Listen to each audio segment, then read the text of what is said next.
Hi! Hello! నమస్తే. Welcome back to iDream media. ఈరోజు మనతో ఉన్నారు amphi certified mutual fund distributor అయిన బొనిగెల సొలొమన్ గారు. సార్‌తో మాట్లాడదాం. Hi sir. నమస్తే అండి. సార్ మనకి 1900s టైంలో ఒక పేదవాడు మిడిల్ క్లాస్ మారడానికి, రిచ్ అవ్వడానికి స్టేజెస్ ఉంటాయి గదా! వాళ్ళ దగ్గర ఎంత ఆస్తి, అసెట్స్ ఉన్నాయి దాన్ని బట్టి మిడిల్ క్లాస్ కింద, రిచ్ కింద పరిగణించడం జరుగుతుంది. అలా మారడానికంట వాళ్ళకి పాసిబిలిటీ జస్ట్ 5% ఉండేదంట. బట్ ఆఫ్టర్ 2000 ముఖ్యంగా ఈ మిలీనియల్ టైంలో ఏంటి ఈ జెన్‌జీ టైంలో 2010 తర్వాత 2020 తర్వాత ఆ పాసిబిలిటీ 86%కి వచ్చేసింది. అంటే ఒక పేదవాడిగా ఉన్నవాడు రిచ్ అవ్వడానికి 86% పాసిబిలిటీస్ ఉన్నాయంట ఇప్పుడు. ఏంటి ఆ పాసిబిలిటీస్? అందులో స్టాక్ మార్కెట్‌ని నంబర్ 1గా చూపిస్తా ఉన్నారు. దీని గురించి కాస్త ఎక్స్‌ప్లెయిన్ చేస్తారా? ఇప్పుడు విరాట్ గారు చూడండి, మనం ఐ డ్రీమ్ ద్వారా మనం ఫినాన్షియల్ ఎడ్యుకేషన్ ఇవ్వడానికి ప్రయత్నిస్తున్నాం. ఇప్పుడు మనకి ఎప్పుడు కూడా చూడండి విరాట్ గారు, ఒక వ్యక్తి ధనవంతుడు అవ్వాలంటే ఎంత సంపాదిస్తున్నాడు అన్నది కాదు ముఖ్యం, ఎంత ఇన్వెస్ట్ చేస్తున్నాడు అన్నది.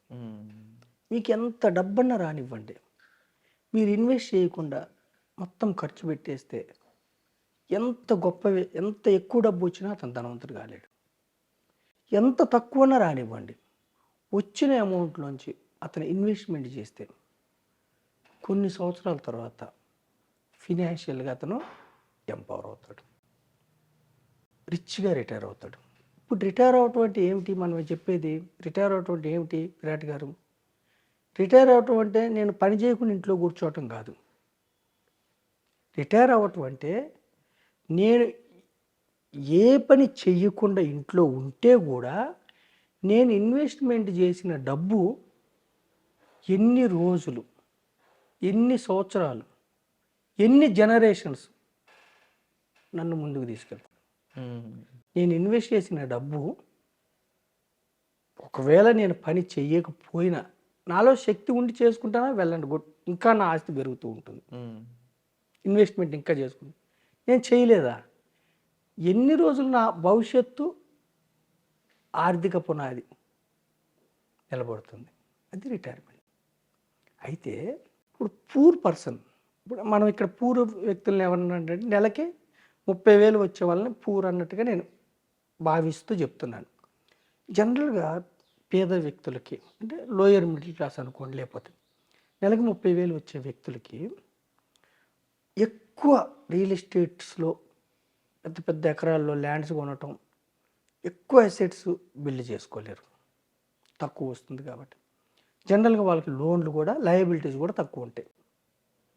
ఇల్లు కొనుక్కోవాలంటే కూడా, కార్లు కొనుక్కోవాలంటే కూడా లయబిలిటీస్ కూడా పెద్దగా లోన్లు ఇవ్వరు. సో వాళ్ళకి లయబిలిటీస్ ఉండవు. పోయిన ఎపిసోడ్లో మనం మిడిల్ క్లాస్ లయబిలిటీస్లో వాళ్ళు అప్పుల్లో ఇరుక్కుపోతున్నారు. వీళ్ళకి ఈ బాధ లేదు. వీళ్ళు ఏం చేస్తారు? పేదవాళ్ళు వచ్చిన ఇన్కమ్ని వచ్చినట్టు ఎక్స్పెండిచర్ ఖర్చు పెడుతూ ఉంటారు. ఇలా ఖర్చు పెడితే జీవితకాలం పనిచేయాలి, చనిపోయే వరకు పనిచేయాలి.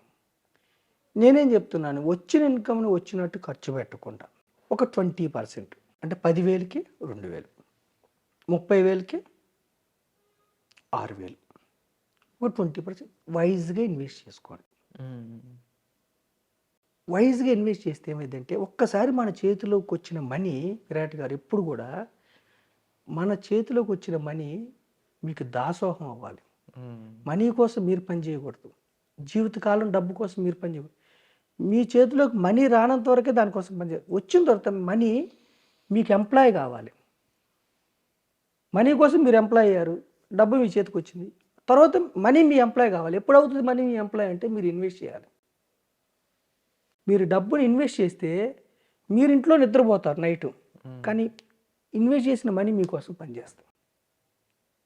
మీ చేతికి వచ్చిన మనీని మీరు ఇన్వెస్ట్ చేస్తే అది 1000, 2,000, 5,000, 10,000, 1,00,000, కోట, ఆ మనీ మీకోసం పనిచేయాలి. మీరు నిద్రపోతున్నా మీకు డబ్బుని పెంచి పోషించాలి. ఎక్కడున్నాయి మార్గాలు? చాలా మార్గాలు ఉన్నాయి. ఎఫ్డీలో చేస్తే మీకు పెరుగుతుంది, కానీ ఇన్ఫ్లేషన్ కంటే తక్కువ వస్తుంది. మనం సజెస్ట్ చేయట్లా, వద్దు. ఎండోమెంట్ పాలసీలో వస్తుంది, ఇన్ఫ్లేషన్ కంటే తక్కువ వస్తుంది, వద్దు. పోస్ట్ ఆఫీస్ వద్దు. రిస్క్ తీసుకుంటే ప్రతి చోట జీవితంలో రిస్క్ ఉంటుంది. ఆపర్చునిటీ ఉంటుంది, జీవితంలో ఆపర్చునిటీ ఉంటుంది. మనం రిస్క్ తీసుకుంటే ఈక్విటీ మ్యూచువల్ ఫండ్స్ మీరు ఇంట్లో కూర్చున్నా సరే మీకోసం 30 నుంచి 50 కంపెనీస్ మీకోసం పనిచేయాలి. ఒక 5-6 వేలు పేదవాళ్ళు, వాళ్ళకి లయబిలిటీస్ లేవు, ఈఎంఐలు లేవు, 30,000లో ఒక 5,000 లేదా ఒక 3,000 ఇన్వెస్ట్ చేయండి. కానీ ఇన్వెస్ట్మెంటు ఒక ముందు చూపుతో చేయాలి. షార్ట్ పీరియడ్లో స్పెక్యులేషన్లో డబ్బు రాదు, ముందు చూపుతో చేయాలి. గోల్స్ అని ఎందుకంటామంటే విరాట్ గారు, మనం ఇక్కడ గోల్స్ అని మనం ఎందుకు పెడతామంటే ఈక్విటీ మ్యూచువల్ ఫండ్స్లో కానీ ఈక్విటీస్లో గోల్ సెట్ చేస్తే దీర్ఘకాలం ఉంటారు, వాళ్ళ డ్రీమ్ వాళ్ళకి కనపడుతుంది. ఇప్పుడు కష్టపడి పని చేస్తున్నారు డబ్బు కోసం, 20 ఏళ్ళ తర్వాత కష్టపడిపోయినా రిటైర్మెంట్ తీసుకుంటారు.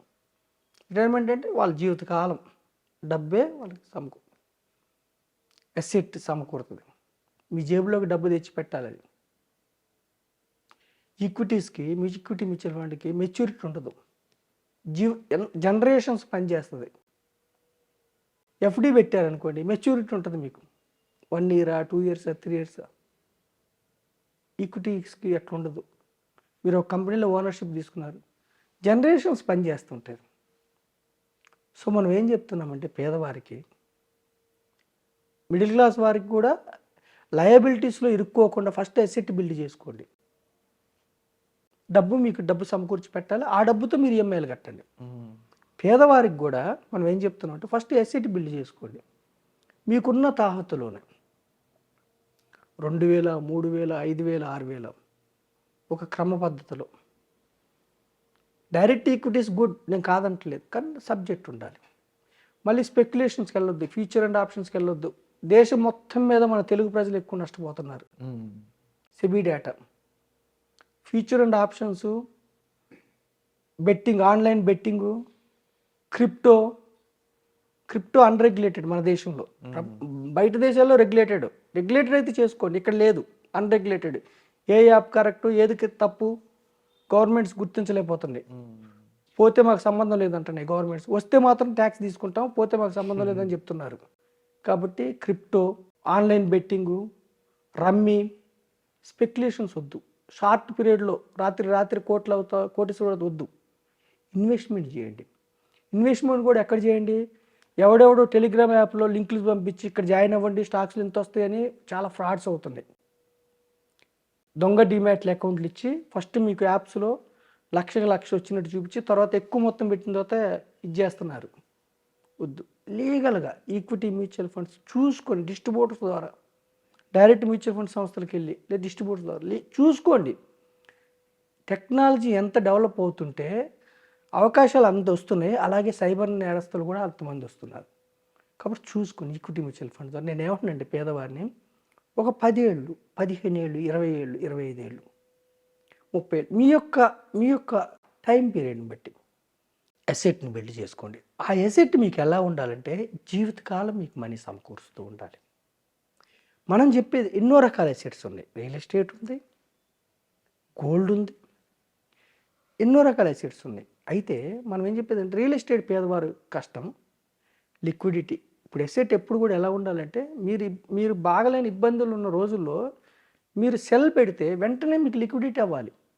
లిక్విడిటీ కాకపోతే ఎన్ని ఎకరాలు ఉంటే లాభం ఏమిటి, ఎంత ఉంటే లాభం ఏమిటి? మళ్ళీ ఉంది రేటు, ఆ రేటు కంటే తక్కువ అడిగితే లాభం ఏమిటి? కొంచెం అటు ఇటుకైతే ఓకే.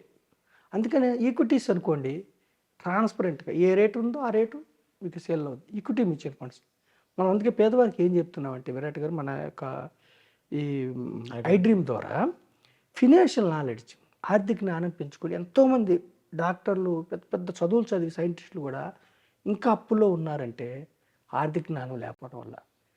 ఎంత సంపాదిస్తున్నారన్నది కాదు, మీకు వచ్చిన దాంట్లో ఎంత ఇన్వెస్ట్ చేస్తున్నారు భవిష్యత్తు అవసరాలకి. అసెట్ ఎలా బిల్డ్ చేసుకుంటున్నారు? అసెట్ అంటే ఏంటి? మన జేబులోకి రూపాయి వచ్చేది అసెట్. లయబిలిటీ అంటే ఏంటి? మన జేబులోంచి డబ్బు పోవటం లయబిలిటీ. ఖర్చులకు పోతే ఏం పర్లేదు, ఫుడ్, షెల్టర్ వీటికి లేదు కదా. ఈఎంఐల కోసం, బ్యాంకుల కోసం పనిచేయటం, క్రెడిట్ కార్డుల కోసం పనిచేయటం, ఎవరికో ఏదో ఇవ్వటానికి పనిచేయటం కాదు. డబ్బును ఒక్కసారి డబ్బు చేతిలోకి వచ్చిందంటే మీకు వచ్చిన 10 రూపాయలు 2 రూపాయలు మీకోసం పనిచేయాలండి. డబ్బులో ఆ మహాత్యం ఉంది. డబ్బులో మీరు నిద్రపోతున్నా మీరు ఇన్వెస్ట్ చేస్తే మీకోసం పనిచేస్తుంది.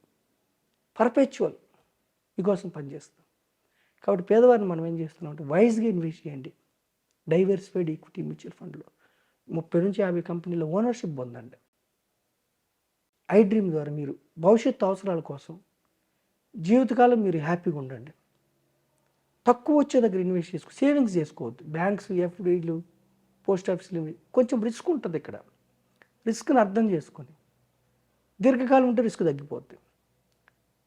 భారతదేశం 5th largest economy in the world, 3 ఏళ్లలో 3rd లార్జెస్ట్, 10-15 ఏళ్ళలో ఇండియా ప్రపంచంలో నెంబర్ 1 అవ్వబోతుంది. ఈ యొక్క ఆర్థిక వృద్ధిలో మీరు పార్టిసిపేట్ కావండి. 100%. ఎర్న్ చేసుకోండి, సంపాదించుకోండి. మీరు చెప్పిన విధంగా ఈక్విటీ మ్యూచువల్ ఫండ్స్ అనేవి ఎంత బెస్ట్ రిజల్ట్స్ ఇస్తున్నాయి హిస్టారికల్గా చూసుకున్నా కూడా చాలామందికి అర్థమవుతూ ఉంటుంది. అండ్ జనరల్గా 12% అని చెప్తూ ఉంటారు. దానికన్నా బెటర్ రిజల్ట్స్ ఇచ్చిన ఎన్నో ఫండ్స్ ఉన్నాయి. అండ్ అలాంటి ఫండ్స్ సజెస్ట్ చేయగలిగే ఒక రైట్ ప్రొఫెషనల్ని మీరు మీట్ అవ్వడం కూడా చాలా ఇంపార్టెంట్ అండి. సో మన సొలొమోన్ గారు అలాంటి ఒక ప్రొఫెషనల్. సో దానికి సంబంధించి ఆ ఫండ్స్ ఎలా ఉంటాయి, మీకు మీ గోల్స్కి అవి రీచ్ అవ్వడానికి ఎటువంటి ఫండ్స్ మీకు బాగా వర్క్ చేస్తాయి, and even tax saver funds సంబంధించిన విషయాలు కానీ మీరు రన్ చేసే క్యాపబిలిటీ బట్టి మీకు ఫండ్ అనేది ఒక్కొక్కరికి ఒక్కొక్క విధంగా ఉంటుంది. సో అలాంటి రైట్ ఏఎంసీ సంబంధించి మీ ఇన్ఫర్మేషన్ కావాలనుకున్నప్పుడు మీరు సొలొమోన్ గారితో కలిసి మాట్లాడాలనుకున్నట్లయితే డిస్ప్లే అవుతున్న నెంబర్స్ కాల్ చేసి మీరు సార్తో మాట్లాడవచ్చు. అండ్ ఒక రైట్ ఇన్ఫర్మేషన్ జనంలోకి తీసుకెళ్లాలనే ఒక సంకల్పంతో మీరు ముందుకెళ్తున్నారు సార్. అండ్ ముఖ్యంగా తెలుగు వాళ్ళు, మిడిల్ క్లాస్ పేదవాళ్ళు ఎవరైతే ఉన్నారో రైట్ ఫైనాన్షియల్ ఎడ్యుకేషన్ ప్రొవైడ్ చేయాలని మీ సంకల్పం చాలా గొప్పది. And we wish you all the best and wishing you very happy new year sir. Thank you so much for the great information. Thank you అండి విరాట్ గారు.